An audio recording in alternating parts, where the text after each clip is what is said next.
আমরা বাংলাদেশের নাগরিক, আমরা বাংলাদেশে স্বাধীনভাবে বাঁচতে চেয়েছিলাম।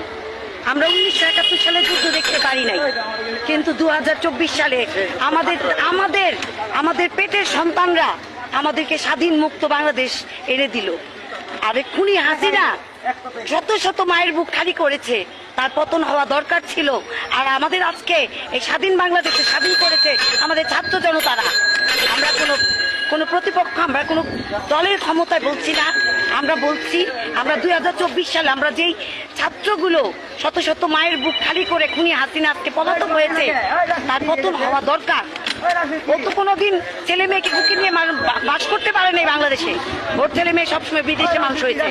আমাদের বাংলাদেশের সন্তানদের ওই হত্যা করে এখন পালিয়ে গেছে।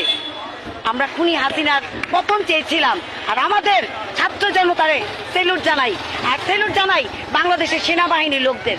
ধন্যবাদ সবাইকে।